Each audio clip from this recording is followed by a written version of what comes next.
तो दोस्तों एक बार फिर से स्वागत है आपका हमारे यूट्यूब चैनल ट्रैवलिंग ट्विस्ट पर। और आज है 23 जुलाई। विशेष ये है कि आज मेरा जन्मदिन है, तो पूरे फैमिली सहित हम लोग निकले हैं अलवर के लिए। अलवर में हम लोग जाएंगे सिल्लीसेठ झील, ठीक है। लेकिन शुरुआत हमने की है विराटनगर से, जो कि जयपुर से करीब 90 किलोमीटर दूर है।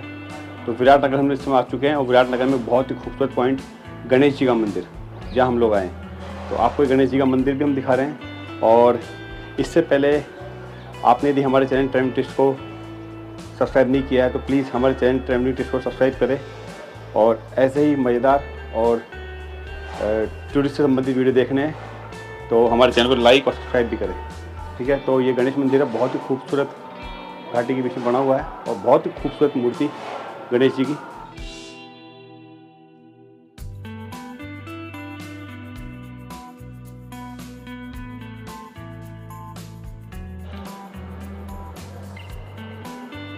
यहाँ पर एक पहाड़ में ही मत्स्य अवतार का रूप भी बना रखा है, जो मछली के रूप में भगवान विष्णु जी ने जो अवतार लिया था उसका रूप भी यहाँ पे बना हुआ है।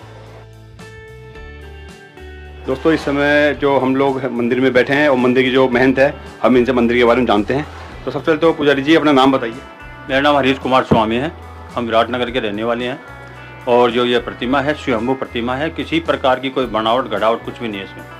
और सबसे पहले पूजा इनकी पांडवों ने की थी। जब ये पांडव यहाँ राजा विराट के अज्ञातवास के लिए आए और जब अज्ञातवास पूरा हुआ और जब यहाँ से जाने लगे तो उनको आदेश हुआ कि गणेश जी की पूजा करके फिर यहाँ से रवाना हो।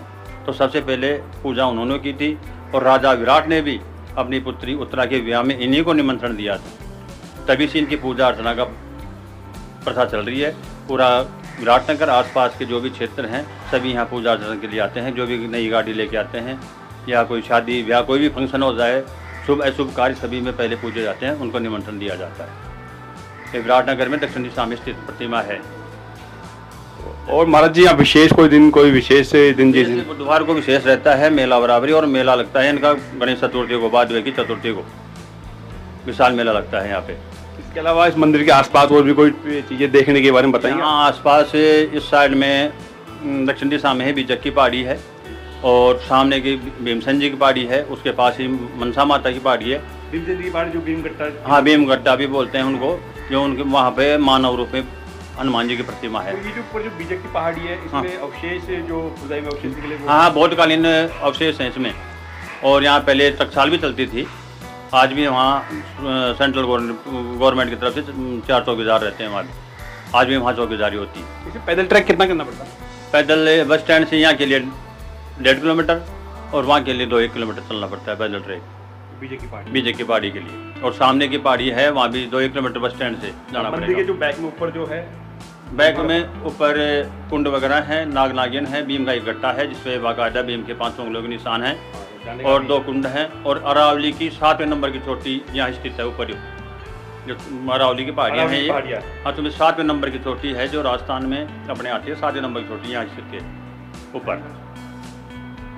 ठीक है महाराज जी, बहुत अच्छा लगा आपसे बात करके। तो देखिए दोस्तों, महाराज जी ने यहाँ काफ़ी कुछ हमें जानकारी दी है और बहुत ही विशाल रूप में यहाँ गणेश जी के दर्शन है।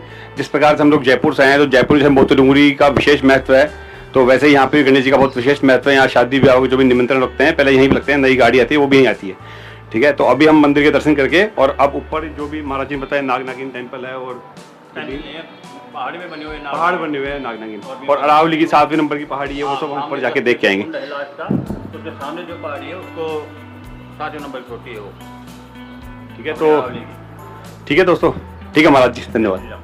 जय जय गणेश जी। तो दोस्तों ये देखिए बहुत ही खूबसूरत यहाँ से व्यू आ रहा है गणेश मंदिर का। यहीं गणेश मंदिर में हम लोग दर्शन करने गए थे और ये देखिए, ठीक है, यहीं पे कुंड है बट कुंड में भी शायद पानी नहीं दिख रहा, तो ये भी बारिश में आता होगा पानी यहाँ पे भी। इतने खूबसूरत सीन है यहाँ से।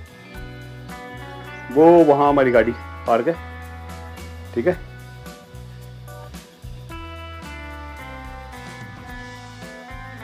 मेन कुंड ये है, ये 4 जो लगा हुआ है।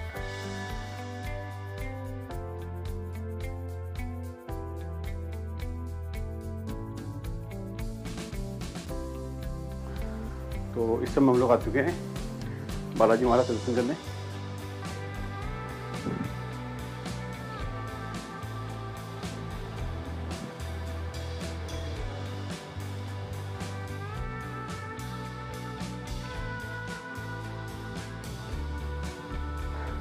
इस समय मैं काफ़ी हाइट पे आ चुका हूँ, फुल हाइट है यहाँ पे, और देख सकते हैं यहाँ से पूरा सीन विराटनगर का। गणेश मंदिर नीचे, हनुमान मंदिर यहाँ, और ये यहाँ पूरा व्यू। ठीक है, देखिए क्या शानदार सीन। बारिश आए तो यहाँ बड़ा माहौल बन जाए शानदार। कितना शानदार सीन। तो दोस्तों, ये जो आप सामने देख रहे हैं, ये ही नाग नागिन का रूप है यहाँ पे, जो उनके पंडित जी ने बताया था। अभी काफ़ी सर्च करते बाद में हमको ये मिला, तो कुछ ये आए हुए थे लखनऊ से भी एक ग्रुप, तो उन्होंने बताया हमको भी सर्च करके। और विशेष बात होगी, करण अर्जुन मूवी का जो गाना था, एक मुंडा मेरी उम्र का जो भी है, वो गाना यहीं पर शूट हुआ था। आप देखते हैं ये पीछे सीन है, ये वाला सीन, ये उस फिल्म में सेम सीन है। और ममता कोलकर ने जो लेट की, जो उस सॉन्ग के अंदर जो लेट के सीन है उसका डांस के अंदर, वो सीन ये है। तो बहुत ही खूबसूरत लोकेशन है, बहुत ही गजब लोकेशन। और एक बार फिर दर्शन कर लीजिए नाग नागिन के स्वरूप का, जस्ट ये। ठीक है, और ये देख लीजिए जो भीमसेन जी थे पांडवों में, उनके पाँव के निशान चट्टान पे, पाँव के हैं, उन्होंने हाथ से उठाए किस प्रकार से मुझे पता नहीं, बट महाभारत कालीन ये प्रमाण है कि भीमसेन का चट्टान से संबंध है। अब थोड़ी यहाँ गर्मी भी हो गई, वरना हमारी इच्छा तो थी यहाँ काफ़ी देर तक रुकने की, बट काफ़ी यहाँ गर्मी हो चुकी। ठीक है, तो आगे भी मैं पॉइंट्स काफ़ी कवर करना है आज आपके लिए। थोड़ा उधर कुछ मौसम बन रहा है पहाड़ पे, बारिश का आ जाए तो बेहतर है, थोड़ी हमको राहत मिलेगी। ठीक, और दोस्तों मैं फिर आपको एक बात बताऊँ कि करण अर्जुन मूवी की जो गाने की शूटिंग हुई थी, एक मुंडा तेरी उम्र दा मेरी उम्र दा, वो यहीं पे देख लो, यहीं पे सीन, ये सीन यहाँ पे पूरा शूट हुआ था कंप्लीट। बहुत ही खूबसूरत और लाजवाब लोकेशन है। समय निकाल के जरूर आइए। विराटनगर महाभारत कालीन शहर है, और भी यहाँ कई चीजें हैं देखने को।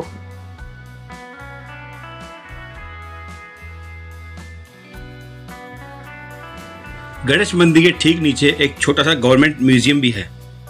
यहाँ पर हुए उत्खनन कार्य में इंडो ग्रीक सिक्के भी प्राप्त हुए हैं। अकबर के शासनकाल में विराटनगर में एक टकसाल भी खोली गई थी, जिसमें औरंगजेब के शासनकाल तक सिक्के ढाले जाते थे। इन सिक्कों पर टकसाल का नाम बैराट अंकित है। तो दोस्तों, इस समय हम लोग आ चुके हैं बीजक डूंगरी। तो बीजक पहाड़ी है, ऊपर हम लोग जाएंगे अभी ट्रैक करके, और ये भी बहुत शानदार खूबसूरत लोकेशन है। मैं यहाँ पे आया था करीब आज से 4 से 5 साल पहले। ठीक है, तो चलते हैं ऊपर बीजक डूंगरी के लिए। यहाँ गाड़ी पार्क कर दी हमने, और यहाँ भी थोड़ी गर्मी और उमस तो है, बट झेलेंगे उसको। ये ट्रैक बना हुआ है ऐसे और जाने का।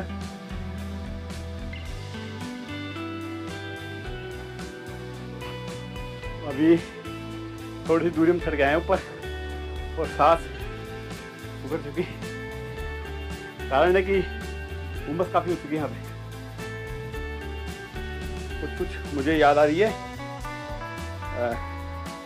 जो भानगढ़ है हॉन्टेड प्लेस, उसी वहाँ पे भी इस प्रकार के रास्ते, इसी प्रकार का वहाँ व्यू आता है। और कुछ मैं आपको बताऊँ, उत्तराखंड में बाबा तुंगनाथ का जो ट्रैक है, वो ट्रैक भी लगभग सेम सा ही मुझे लग रहा है। और अब जैसे कि आप देख सकते हैं सामने ये बोर्ड आ गया, उत्खनित स्थल बैराट। ये जो स्थल है, ये राष्ट्रीय संरक्षित स्मारक है, जो कि भारतीय पुरातत्व सर्वेक्षण के अंडर में आता है। वो देख रहे हैं वहाँ, वो वहीं चलना हमको। जादू नहीं है, पर थोड़ी उमस हो गई। देखिए आगे मस्ती करती। तो दोस्तों, इस समय हम हमारी करीब 700-800 मीटर चढ़ाई करके और ऊपर आ चुके हैं। सामने आप देखते हैं हनुमान जी का मंदिर है, और जो भारतीय पुरातत्व सर्वेक्षण के अंडर में जो एरिया है वो आप सामने देख सकते हैं। ये पूरा कवर्ड है रेलिंग से, ठीक है। तो मैं यहाँ से ऊपर चढ़ के और ये शूट कर रहा हूँ आप लोगों के लिए। ये पूरा खुदाई में निकला है। अब इसका क्या हिस्ट्री है, क्या इतिहास है वो पता नहीं। ये देख रहे हैं यहाँ ये ईंटों के, ये मैंने इस प्रकार के खुदाई के निशान देखे थे जब मैं नेपाल गया था। नेपाल में काठमांडू से पहले लुम्बिनी जगह थी, वहाँ मैंने इस प्रकार से ये देखे थे। तो कई चीज़ें बड़ी सिमिलर से रहती है। और ये देखिए बहुत ही शानदार व्यू यहाँ पे, ठीक है। और ये इधर से सामने विराटनगर, और वो सामने वहाँ दिख रहे हैं वो जो छतरी, जिस यहाँ पे छतरी दिख रही है आपको वीडियो में। इस छतरी के पीछे तरफ हम लोग थे जब हम वहाँ गए थे गणेश मंदिर, ठीक है। ये छतरी हमारे बैक साइड दिख रही थी। तो एक बार फिर देख लीजिए यहाँ के सीन।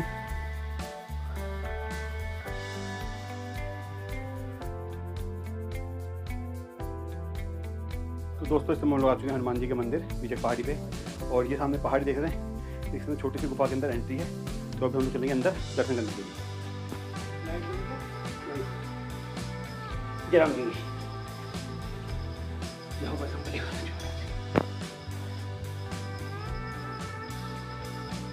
तो दोस्तों अभी हम लोग मंदिर के अंदर बैठे हैं, और बहुत ही मतलब विशाल रूप में भगवान हनुमान जी का यहाँ स्वरूप है।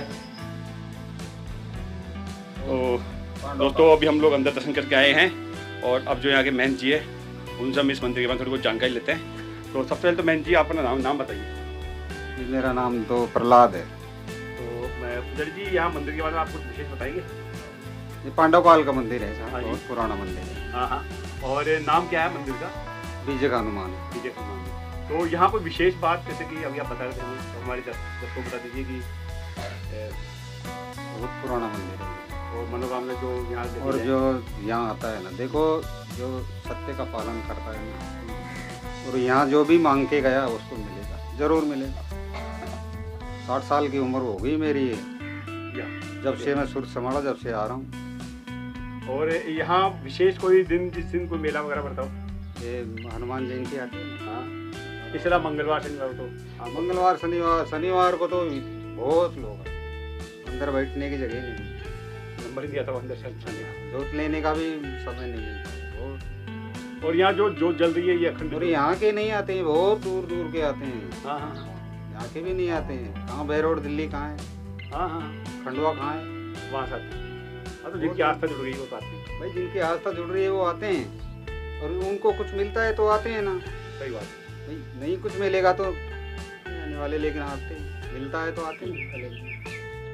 तो दोस्तों वो जो खुदाई में जो जगह निकली है उसकी एंट्री भी खुली है। तो मैं पीछे था, मैं यहाँ मालूम पड़ा, और जैसे कि यहाँ लिखा हुआ है उत्खनित स्थल बैराट। यहाँ इस एरिया के बारे में पूरी जानकारी डिटेल में लिखी हुई है, जिसे आप पढ़ सकते हैं।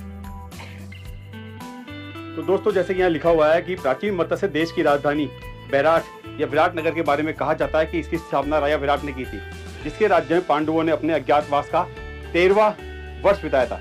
यह स्थल सम्राट अशोक के 2 शिलालेखों की प्राप्ति के कारण प्रसिद्ध है। सन 1935 से 36 ईस्वी में यहाँ बीजक की पहाड़ी, जो कि ये स्थान है, यहाँ पर कराए गए पुरातत्व उत्खनन के फलस्वरूप पक्की ईंटों का बना एक मौर्यकालीन वृत्ताकार चैत्यगृह मिला, ठीक है, जिसमें अष्टकोणीय लकड़ी के स्तंभ भी लगे थे। इसके अतिरिक्त एक बौद्ध विहार का अवशेष प्रकाश में है, जिसमें खुले प्रांगण के चतुर्दिक कक्षों की दोहरी पंक्ति विद्यमान है। भारत में उत्खनन से प्राप्त मंदिरों के अवशेषों में यह प्राचीनतम माना जाता है, ठीक है, जैसा कि यहाँ बोर्ड पे लिखा हुआ है जो मैंने आपको बताया। और ये देखिए आप, ये जो खुदाई में जो मिले हैं वृत्ताकार मतलब गोल आकार का चैत्यगृह, मैं आपको दिखाऊंगा। ये है हमारी भारत की संस्कृति। देखा, ये चीज़ आपको सिर्फ और सिर्फ देखने को मिलेगी हमारे यूट्यूब चैनल ट्रैवलिंग ट्विस्ट पर। ये देखिए, ये सब खुदाई में निकले हैं 1935-36 ईस्वी के बीच में। कितनी खूबसूरत लोकेशन है और कितना प्राचीनतम इतिहास है हमारे भारत का, आप देख सकते हैं। और अभी भी ऊपर से एक और रास्ता जाने का है, तो हम ऊपर भी जाके देख के आएंगे कि ऊपर क्या बना हुआ है, ठीक है। थोड़ी देर यहाँ फोटोग्राफी करते हैं और फिर आगे बढ़ते हैं। तो दोस्तों एक और आपके लिए खूबसूरत जगह मैं शो करने जा रहा हूँ। ये देखिए, सामने यार लुकिंग है यार, गजब भाई गजब। मैं जब लास्ट टाइम आया था यहाँ पे तो मैं नीचे चला गया था, हनुमान दर्शन करके ऊपर तक नहीं आया था। तो आज मैं ऊपर आके ये चीज़ भी आपके लिए कवर कर रहा हूँ, ठीक है। इतनी खूबसूरत लोकेशन, पहाड़ के बगल में दीवारें खड़ी करके कमरे का रूप दे दिया गया है यहाँ पे। कैसा लगा? हाँ चलो, इनको भी मजा आ गया। फिलहाल इतनी खूबसूरत लोकेशन यार, कमाल हो गया आज तो। और ज़्यादा दूर नहीं है, जयपुर से करीब 90 किलोमीटर विराटनगर। जैसा कि मैंने बताया था आपको, महाभारत कालीन इतिहास है विराटनगर का। प्राचीन काल में इसे बैराटनगर कहते थे, लेकिन समय के अनुसार इसका नाम विराटनगर हो चुका। और ये पीछे के सीन, इस समय हम लोगों के अलावा यहाँ पे कोई नहीं है, ठीक है। एक बार आप फिर से देख लीजिए, चारों तरफ अरावली की पर्वतमालाएं, लग रहा है जैसे हम लोग बिल्कुल सेंटर में खड़े हो यहाँ पे, चारों तरफ पहाड़ों से घिरे हुए। तो दोस्तों, जैसा कि आप देख रहे हैं कि मैं इस समय बीचक की पहाड़ी पे आया हुआ हूँ, और नीचे जो एक एरिया था वो हमने आपको दिखाई दिया, और ऊपर के एरिया में एक बहुत ही खूबसूरत लोकेशन है। इस प्रकार से 1 2 3 पत्थर लगे हुए हैं, और 3 पत्थर के बगल में ये एक दीवार खड़ी करके इसको कमरे का रूप दे दिया गया। दैट मीन्स पत्थर के नीचे ही एक कमरा बना दिया गया। बहुत ही खूबसूरत लोकेशन, यहाँ से पूरा विराटनगर और पूरी अरावली की पर्वतमाला है चारों तरफ से। बहुत ही खूबसूरत लोकेशन आई, मेरे को इतना गजब मजा आया। करीब 5 साल पहले मैं यहाँ आया था, तब मैं नीचे से वहाँ हनुमान जी के दर्शन करके चला गया था, ऊपर तक नहीं आया था। बट मुझे मन पड़ा कि ऊपर भी यहाँ ऊपर अंदर आके देख के जाने के सुविधा है, तो गेट खुला हुआ है। भारतीय पुरातत्व सर्वेक्षण के अंदर आता है। बस आपको विशेष तौर पर ये ध्यान रखनी है कि यहाँ पे किसी भी चीज़ को आप नुकसान न पहुँचाए, क्योंकि ये हमारी भारतीय संस्कृति से संबंधित चीज़ें हैं। इनका रखरखाव किया जाता है बहुत तरीके से, ताकि आने वाली पीढ़ी भी इनको देख सके, ठीक है। फिलहाल इतना ही, और अब हम चलेंगे यहाँ से आगे नीचे की तरफ, ठीक है। ये ऊपर से भी आप सीन देख लीजिए नीचे वाले पार्ट का। ये नीचे वाला पार्ट है, और जहाँ ऊपर आए ये ऊपर वाला पार्ट है बीजक की डूंगरी का, ठीक है। लास्ट इन्फॉर्मेशन थी। और वो जो वहाँ सामने देख रहे हैं आप, वो हनुमान जी का टेम्पल, जहाँ पे अखंड ज्योत जल रही है। बहुत प्राचीन मंदिर है, और मान्यता है कि आप यहाँ जो भी मनोकामना पूरी मांगेंगे वो पूरी जरूर करेंगे बालाजी महाराज। तो विशेष तौर पर ये रहा मेरे लिए कि आज मंगलवार है, तो मंगलवार को बालाजी के दर्शन बड़े ही आनंद देते हैं, तो वो मुझे प्राप्त हुआ आज बालाजी के दर्शन। चलिए अब बढ़ते हैं आगे की तरफ, और भी कई चीज़ें आपको दिखानी है।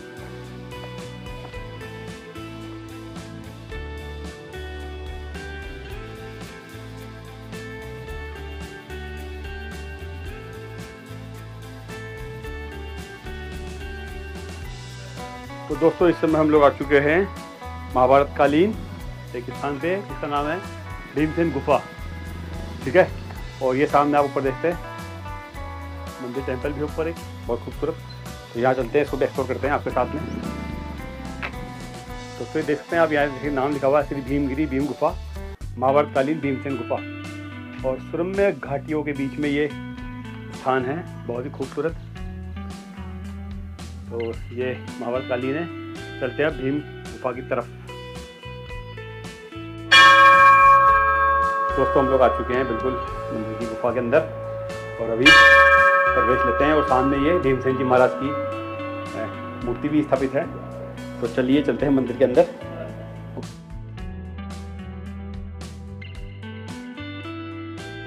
प्राचीन इतिहास है, जब पांडव अपने अज्ञातवास में थे उस समय ये जो सामने देख रहे हैं आप माता जी के स्थान, यहीं पे उनकी शरण में आए थे, और यहीं पे उन्होंने अज्ञातवास में माता जी की पूजा की। तो ये जो आप निशान देख रहे हैं, ये महाराज बता रहे हैं कि ये इस प्रकार से हाथ से, ये अंगूठा जो होता है, ये इस प्रकार से इन गट्टों को उछाल के खेला करते थे। ये हाथ के निशान देख रहे हैं आप, देखें ये अंगूठा, और ये इस प्रकार से निशान, ये निशान, ये हाथ से इन पत्थरों को उठाया गया था, और गट्टे खेलते थे भीम जी।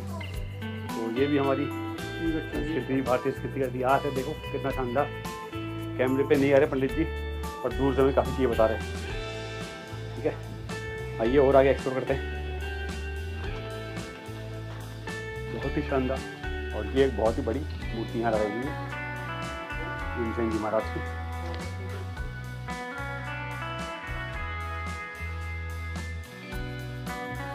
तो दोस्तों, इस समय हम लोग आ चुके हैं भीमगट्टा और यहीं पे जो हम पहले गुफा के अंदर जाके आए थे, गुफा के अलावा यहाँ पे एक स्थान और है जहाँ पे हम लोग आए हैं। तो हम यहाँ बात करते हैं यहाँ के जो सेवादार जिन्होंने यहाँ पूरी सेवा संभाल रखी है उनसे हम बात करते हैं। तो सबसे पहले अपना नाम बताइए महाराज। मैं ये हिडम्बा माता मंदिर है, नैनीताल में, हिमाचल के नैनीताल के मंदिर की तर्ज पे मंदिर बनाया हुआ है। भीमसेन जी हिडम्बा मंदिर है। ये महात्मा स्वामी रामचंद्र वीर महाराज की तपोस्थली है। प्रथम संस्थापक महात्मा स्वामी रामचंद्र वीर महाराज हुए। इस आश्रम के पावन धाम आश्रम के नाम से जाना जाता है। इसको पंचखंड पीठ आश्रम भी कहते हैं।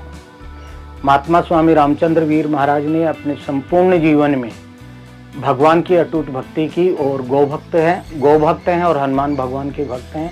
पूरे देश में हिंदुत्व और धर्म का प्रचार करने के लिए अपनी संपूर्ण सेवाएं उन्होंने धर्म और संस्कृति के लिए अर्पित की। महात्मा स्वामी रामचंद्र वीर महाराज ने अपने जीवन काल में 100 से अधिक मंदिर, पूरे देश के 100 से अधिक मंदिरों में पशु बलि बंद कराई, शराब चढ़ाना बंद कराया। काली घाट मंदिर, कलकत्ता के काली घाट मंदिर में शराब बंद और पशु बलि बंद कराई। इसके साथ में गोहत्या के लिए संपूर्ण जीवन में अनशन करते रहे। 1966 में तत्कालीन प्रधानमंत्री श्रीमती इंदिरा गांधी के नेतृत्व में उन्होंने गोहत्या के बारे में बहुत बड़ा देशव्यापी आंदोलन किया। उस समय तत्कालीन प्रधानमंत्री माननीय इंदिरा गांधी ने महाराज श्री की तिहाड़ जेल में जेल कर दी और जेल के अंदर उन्होंने 166 दिन का अनशन किया, जिसमें 1 गिलास पानी पी करके, 1 गिलास पानी और थोड़ा नींबू का रस उसमें लेकर के अपना जीवन व्यापन किया। 100 द्वापर के बाद में अब तक का सबसे बड़ा अनशन था। अब तक कर देश में इतना बड़ा अनशन करने वाला महापुरुष कोई नहीं हुआ। लेकिन हमारी सरकार ने आज तक भी गोहत्या पर कोई कठोर नियम नहीं बनाए और ना ही यहाँ के अधिकतर बूचड़खाने बंद हुए। इस संस्था के द्वितीय संस्थापक हैं आचार्य स्वामी श्री धर्मेंद्र जी महाराज, जिन्होंने धर्म की संस्थापना के लिए और देव मंदिरों की रक्षा के लिए अपने पूरे जीवन में आंदोलन और अनशन किए। आचार्य स्वामी श्री धर्मेंद्र जी महाराज ने सोमनाथ मंदिर के लिए आंदोलन किया। उसके पश्चात में राम मंदिर के लिए आंदोलन किया। बाबरी मस्जिद को ढाने के लिए उन्होंने अथक प्रयत्न किया और अपने हाथों से हथौड़े और गेंती चला करके बाबरी मस्जिद को आचार्य स्वामी श्री धर्मेंद्र जी महाराज ने संपूर्ण देश के संतों के साथ मिलकर के बाबरी मस्जिद को ढाई और राम मंदिर के आंदोलन को आगे चलाने के लिए पूरे देश के संतों का संगठन और संचालन किया। जो विरोधी संत थे उनको पक्ष में लेकर के आंदोलन को आगे बढ़ाया। और जब उनके ऊपर केस चला रहा बाबरी मस्जिद ढाने का और राम मंदिर का, तो न्यायाधीश ने ये पूछा कि ये काम कैसे हुआ। तो आचार्य स्वामी श्री धर्मेंद्र जी महाराज ने न्यायाधीश को ये कहा कि जो कुछ किया वो मैंने किया और इस आंदोलन को भी मैंने आगे बढ़ाया। आपको जो कुछ सजा देनी है मुझे दे और किसी को देने की आवश्यकता नहीं है। मैं प्राणों की परवाह नहीं करता।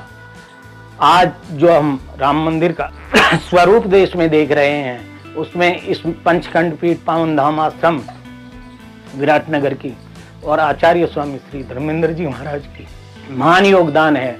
वो आज 1 साल हो गया इस धरती, इस संसार में नहीं है, परमात्मा को प्यारे हो गए। उनकी तीसरी पीढ़ी में स्वामी श्री सोमेंद्र जी महाराज इस आश्रम का कार्यभार संभाल रहे हैं और पूरे देश में हिंदुत्व का अखंड प्रचार और प्रसार कर रहे हैं। महात्मा स्वामी रामचंद्र वीर महाराज और आचार्य स्वामी श्री धर्मेंद्र जी महाराज इस देश के कर्णधारों में राष्ट्रीय स्तर के संस्थापक माने जाते हैं संतों में। धन्यवाद महाराज। और मेरे को बताइए कि जैसे ये जो आपकी जो संस्था है ये पावन धाम श्री पंचखंड पीठ विराटनगर, तो ये मंदिरों का निर्माण में भी कुछ इसका मतलब रहता है, कुछ मंदिर का निर्माण वगैरह करते हैं मंदिरों को, या उनका जीर्णोद्धार पुराने मंदिरों का जो जीर्ण अवस्था में। प्रातः स्मरणीय महात्मा स्वामी रामचंद्र वीर महाराज ने अपने संपूर्ण जीवन में राम कथा के महान उपासक थे। राम कथा अमृत नामक पुस्तक लिख करके उन्होंने पुस्तकें बेची, अपने हनुमान भगवान के मंदिर का निर्माण किया। उसमें मंदिर और सीढ़ियों का जो भी अपने जीवन में महाराज श्री ने जो भी कुछ किया वो अपने स्वयं के कमाई से और उनकी भेंट पूजा की अर्पित की हुई कमाई से महात्मा स्वामी रामचंद्र वीर महाराज ने ये सीढ़ियों का और पंचखंड पीठ आश्रम का ऊपर हनुमान भगवान के मंदिर का निर्माण किया। किसी से 1 रुपए का चंदा नहीं मांगा। इसके पश्चात आचार्य स्वामी श्री धर्मेंद्र जी महाराज इस सड़कें बनवाई। इसमें मार्ग नहीं था, नीचे से ऊपर तक सरकार से सहायता लेके सरकार की सहायता से ऊपर तक सड़क बनी, रास्ता बनाया। पहले रास्ता बनाया, रास्ता बनाने के बाद में सड़क बनी और सीढ़ियों और ये अपने सोपानों का निर्माण अपने भक्तों से कराया, बाकी काम अपने भक्तों से कराया। शंकर मंदिर का निर्माण आचार्य स्वामी श्री धर्मेंद्र जी महाराज के द्वारा हुआ। और ये जो हिडम्बा माता मंदिर और पांडव परिवार मंदिर, श्याम मंदिर, इनका निर्माण आचार्य स्वामी श्री सोमेंद्र जी महाराज के द्वारा हुआ। धन्यवाद महाराज। मुझे एक चीज आप बताइए, इस जगह का महाभारत कालीन से संबंध है, तो और भी कुछ हमें जानकारी मिलेगी इस जगह के बारे में? इस जगह का महाभारत कालीन ऐतिहासिक पांडव कालीन नगरी कहते हैं इसको। यहाँ के राजा थे कमल नयन। यहाँ पांडव, 5 भाई पांडव और द्रौपदी और कुंती, 7 व्यक्ति इस पूरे क्षेत्र में अपना अज्ञातवास 13वां साल अज्ञातवास बिताने के लिए आए। गुप्त नामों से राजा विराट के यहाँ नौकरी की। राजा विराट के यहाँ नौकरी करने में धर्मराज युधिष्ठिर गुप्त नाम से नौकरी की, जो राजा विराट, कमल नयन राजा का नाम था राजा विराट का।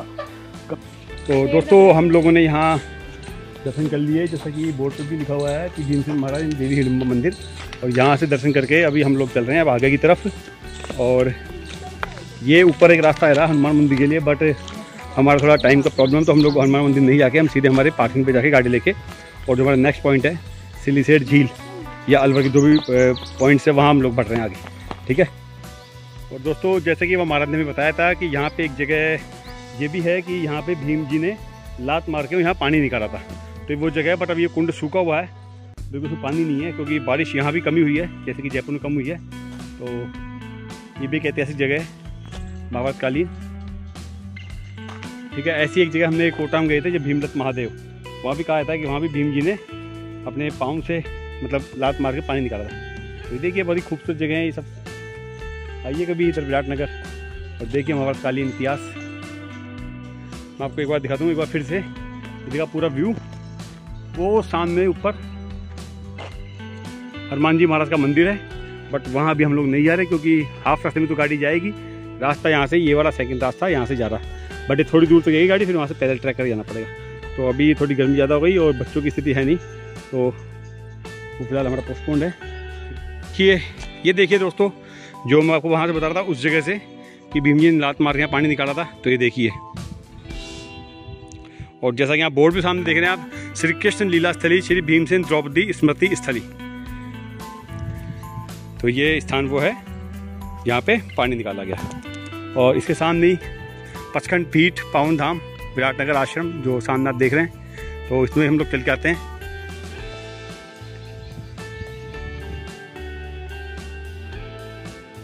ये देखिए दोस्तों, ये गुफा में हम लोग आ चुके हैं, थोड़ा झुक के नीचे आना पड़ेगा। जय श्री भगवान राम जी। ये हनुमान जी महाराज की यह मूर्ति, और ये लाखा जी महाराज की बगल में मूर्ति स्थापित है। तो ये लाखा जी महाराज की गुफा है, ये भी अपने आप में एक बहुत ही अद्भुत स्थान है कि किस प्रकार गुफा के अंदर मंदिर स्थापित है। तो दोस्तों जैसे ही हम लोग मंदिर से थोड़ा नीचे आए और मैंने देखा यहाँ पे है अशोका शिलालेख, तो यहाँ भी चलते हैं देखने के लिए, क्योंकि ये भी एक बहुत प्राचीन चीज़ है।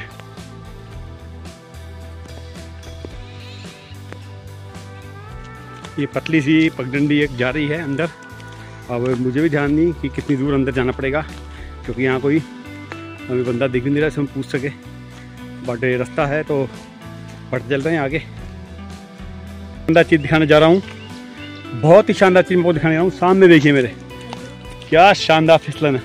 यानी जब बारिश आती है तो यहाँ से कितना शानदार पानी का फ्लो आता होगा यहाँ नीचे। इतने खूबसूरत लोकेशन में हम लोग जा रहे हैं, पतली पतली पगडंडी से होके। तो दोस्तों हम लोग आ चुके हैं शिलालेख के पास बिल्कुल, और मेरे पीछे आप देखते हैं ये जो शिला है यही अशोक शिलालेख है। बट यहाँ पे जिस हिसाब से गूगल पे फ़ोटोज़ वगैरह दे रखी थी उस हिसाब से दिखने जाएगा कि यहाँ काफ़ी गेट वगैरह टूट गए हैं, और मुझे तो कुछ लिखा हुआ भी इसमें समझ में नहीं आ रहा कि क्या लिखा हुआ है, बट काफ़ी कुछ बारीक बारीक इसमें कई चीज़ें लिखी हुई है। ये देखिए,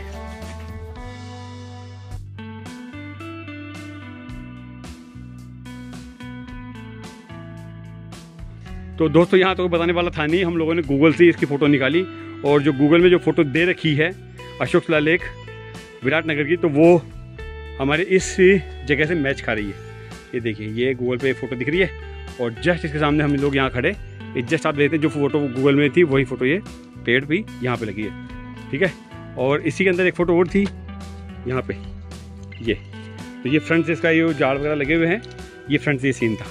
तो बस यही शिलालेख है, बाकी हमें तो कुछ समझ में आ नहीं रहा कि यहाँ पे क्या लिखा हुआ क्या नहीं लिखा हुआ। शिलालेख पे कुछ लिखा होता है, बट ये तो पुरातत्व विभाग वाले ही जाने, बट कुछ ना कुछ तो लग रहा है मुझे, कुछ लिखा हुआ तो है। ये देखिए, चलिए जो भी है। दोस्तों इस वीडियो का एंड मैं यही कर रहा हूँ। आपको हमारे अलवर टूर के सेकंड वीडियो में देखने को मिलेगा अलवर का म्यूजियम, सिटी पैलेस, रानी मूसी की छतरी और अलवर की सिलीसेड लेक। लेकिन इससे पहले यदि आपने हमारे चैनल ट्रैवलिंग ट्विस्ट को सब्सक्राइब नहीं किया है तो प्लीज़ हमारे चैनल ट्रैवलिंग ट्विस्ट को सब्सक्राइब कीजिए, लाइक कीजिए और शेयर कीजिए, ताकि हम लोग मोटिवेट होकर ऐसे ही और वीडियो बनाते रहें। And again thanks for watching.